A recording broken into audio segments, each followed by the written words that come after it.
ታላቅ በሆነው እምነትሽ ታመንኩኝ ካለሽበት ገስግሼ መጣሁኝ እናቴ ክብርሽን አንድሼ።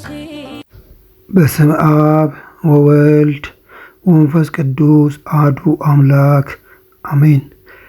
በታሪክ ማህደር ውስጥ በሮም ንጉሠ ነገሥት ዲዮቅልጥያኖስ ዘመን የክርስትና እምነት እጅግ ተፈትኖ ነበር። በዚህ የጭንቅና የመከራ ጊዜ ውስጥ ከብዙ ቅዱሳን መካከል አንዷ ቅድስት አርሴማ ደምቃ ትታያለች። የእርሷ ታሪክ የጽናት፣ የንጽህናና የእምነት ታሪክ ነው። የቅድስት አርሴማ ታሪክ የሚጀምረው ከእግዚአብሔር ፈቃድ ከተሰጣት በስለት ከወለዷት ከቅዱስ ቴዎድሮስና ከቅድስት አትናስያ በሚባሉ ደጋግ ወላጆች ነው። ገና ከልጅነቷ ጀምሮ ቅድስት አርሴማ የመንፈሳዊ ትምህርት ፍቅር ያደረባት፣ በጸሎት ሕይወት የተጠመደች፣ መልካም ምግባርና ስነ ምግባር የተላበሰች ልጅ ነበረች። ውበቷም እንደ መንፈሳዊ ማንነቷ ደምቆ የሚታይ ነበር። ቅድስት አርሴማ ውበቷ እስከ ሮም ንጉሠ ነገሥት ዲዮቅልጥያኖስ ጆሮ ደርሶ ነበር። ንጉሡ በዚያ ዘመን በክርስትናም ተከታዮች ላይ ከፍተኛ ስደት ያደርስ የነበረ ከሃዲም ነበር። እርሷን ካየ በኋላ ሊያገባትም ወሰነ። ይሁን እንጂ ቅድስት አርሴማ እኔ የክርስቶስ ሙሽራ ነኝ፣ ምድራዊ ንጉሥ አያሻኝም በማለት ፈቃደኛ አልሆነችም ነበረ። ይህንን የንጉሡ ምኞት እንደሰማች በ303 ዓመተ ምህረት አካባቢ ቅድስት አርሴማ ከ75 ደናግልና 39 ሴቶች ጋር በእመምኔት ቅድስት አጋታ መሪነት ከሮም መንግሥት ግዛት ወደ አርመን ሀገር ሸሸች። በዚያ ዘመን አርመን የሮም ኢምፓየር አካል ባይሆንም በሮማ ተጽዕኖ ስር የምትገኝ ሀገር ነበረች። ታላቅ በሆነው እምነትሽ ታመንኩኝ ካለሽበት ገስግሼ መጣሁኝ እናቴ ክብርሽን አንድሼ። አርመን እንደደረሱም የዚያን ጊዜ ንጉሥ ድርጣድስ የሚባል ገዢ ነበር። ንጉሡ ዲዮቅልጥያኖስም ለአርመን ንጉሥ ለድርጣድስ ደብዳቤ ላከለት። ድርጣድስም ቅድስት አርሴማን እንዳያት በውበቷ እጅግ ከመማረኩ የተነሳ እሱም ሊያገባት ፈለገ። አስጠርቶም ከዚህ ከንቱ እምነትሽ ተመለሺ፣ ለአምላኮቻችን ስገጂ፣ የምትፈልጊውን ሁሉ ሰጥሻለሁ፣ ወርቅ፣ አልማዝ፣ ክብር፣ የንግሥትነትን ማዕረግ ይጠብቅሻል አላት። ቅድስት አርሴማ ግን ፊቷን ወደ ሰማይ አቅንታ ንጉሥ ሆይ እኔ የዘላለም ንጉሥ የሆነው የኢየሱስ ክርስቶስ ባሪያ ነኝ። እርሱ ከሰጠኝ ክብር፣ ከሰጠኝ ሰላምና ከሰጠኝ የዘላለም ሕይወት የበለጠ ምንም ነገር አትሰጠኝም በማለት በድፍረት መለሰችለት። እርሷ ግን በአቋሟ ጸንታ ቆመች። ንጉሡ ድርጣድስም ቅድስት አርሴማን በግድ ሊያገባ ሲሞክር እርሷ በመንፈስ ቅዱስ ኃይል ተሞልታ ንጉሡን መሬት ላይ ጣለችው። በዚህ ክስተት ንጉሡ እጅግ ተቆጥቶ ቅድስት አርሴማን ጨምሮ አብረዋት የመጡትን ሴቶች በሙሉ እንዲሰቃዩ አስቀድሞ አብረዋት የመጡትን ደናግል በእሷ ፊት እያንዳንዳቸውን በሰይፍ ቀሏቸው። ቅድስት አርሴማ ከሰማይ የወረደ የድል አክሊል ለተሰየፉት ደናግል ሲሰጥ ትመለከት ነበር። በዚህም ታጽናናቸው ነበር። ንጉሡም አንቺን ግን እንደ ሌሎቹ በቀላሉ አልገልሽም በማለት እጅግ የሚዘገንን ስቃይ አደረሰባት። መጀመሪያ ጅራፍ አንስተው በጭካኔ ገረፏት።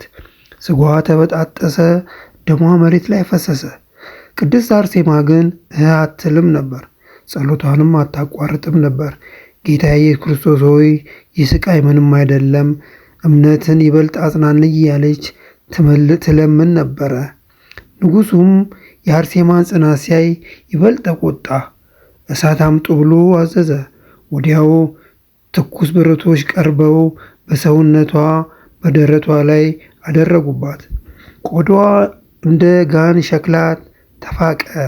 ከዚያም ጥፍሮቿን ነቀሉ፣ ጥርሶቿን ሰበሩ።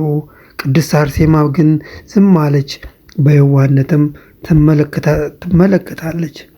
በዚህ ሁሉ ውስጥ ቅድስት አርሴማ እንደ ጠንካራ ዛፍ ጸንታ ቆመች።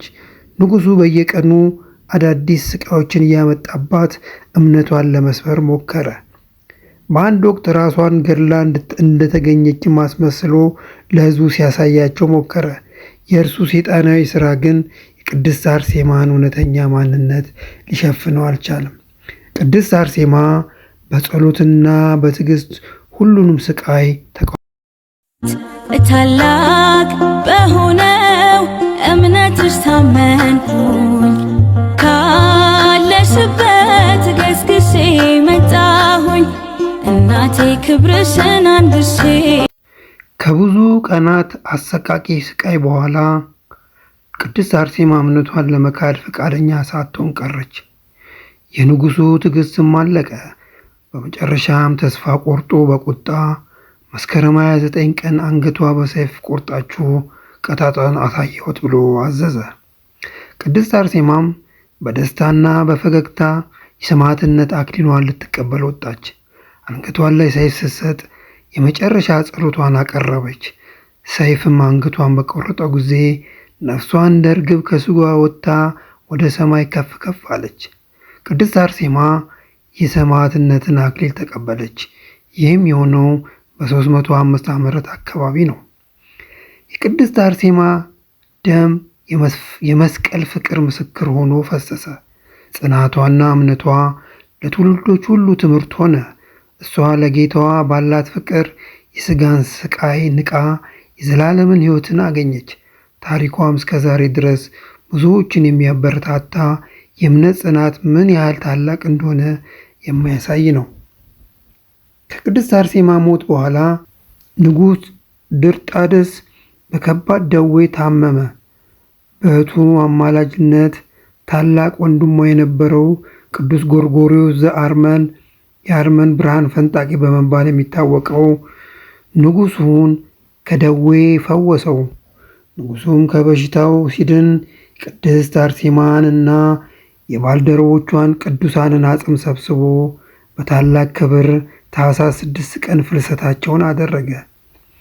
በኢትዮጵያ ኦርቶዶክስ ተዋሕዶ ቤተክርስቲያን አስተምሮ መሠረት እግዚአብሔር ለቅድስት አርሴማ ስምሽን የጠራ በዓልሽን ያከበረ ዝክርሽን የዘከረ ገድልሽን የጻፈና ያጻፈ የሰማና ያሰማ እስከ 2 ትውልድ እምርልሻለሁ የሚል ቃል ኪዳን ገብቶላታል። ቅድስት አርሴማ ታሪክ የክርስትና ጽናት፣ የድንግልናና ክብርና የሰማዕትነት ኃይልን ያንጸባርቃል። ታሪኳም እስከ ዛሬ ድረስ ብዙዎቹን የሚያበረታታ የሚያጽናና የሚባርክ ታሪክ ሆኖ ቀጥሏል። በረከቷ ይደርብንና ከሰማዕቷ ቅድስት አርሴማ ታሪክ የምንማራቸው ብዙ ትምህርቶች አሉ። የእርሷ ሕይወትና ሰማዕትነት ለእኛ ለክርስቲያኖች እንደ ብርሃን ሆኖ ያገለግላል። አንደኛ ለእምነት መቆምንና ጽናትን እንማራለን። ቅድስት አርሴማ በዚያ ሁሉ መከራና ስቃይ ውስጥ በእምነቷ ጸንታ ቆማለች። የንጉሡን የማግባባት ሙከራዎች፣ ማስፈራሪያዎችና ግፍ ሁሉ ተቋቁማለች። ይህ ደግሞ እኛ በኑሯችን የሚያጋጥመንን ፈተናዎችና ችግሮች በእምነት ለመጋፈጥ እንድንችል ያበረታታናል። በእምነታችን ጽኑ ከሆነን ዓለም ምን ያህል ቢያስፈራንም እስከ መጨረሻው ድረስ መቆም እንደምንችል ከእርሷ መማር እንችላለን። ሁለተኛ ንጽህናና ድንግልና ነው። ቅድስት አርሴማ ንጽህናዋን ከምድራዊ ክብርና ከተድላ አስበልጣለች። የንጉሥን ሚስትነት የመሆንን ዕድል ትታ ንጽህናዋንና ድንግልናዋን ለክርስቶስ መስጠት መርጣለች። ይህ ደግሞ ለዛሬው ትውልድ ንጽህና የላቀ ዋጋ እንዳለው እና በረከት የሚያስገኝ እንደሆነ ያስተምረናል። እኛም በኑሯችን የኃጢአትን ፈተና ሲገጥመን ንጽህናችንን እንድንጠብቅ ያስተምረናል። ሶስተኛ ሰማዕትነት እንደ ድል አክሊል። ቅድስት አርሴማ ታሪክ ሰማዕትነት የክርስቶስን ወንጌል ለመመስከር ታላቅ መስዋዕትነት እንደሆነ ያስተምረናል። በዓለም ፊት ለእግዚአብሔር መመስከር የመጨረሻ የፍቅር ተግባር መሆኑን ታሳየናለች። ሰማዕትነቷ ፍጻሜ ሳይሆን የዘላለም ሕይወት መጀመሪያ እንደሆነና የድል አክሊል መሆኑንም እንማራለን።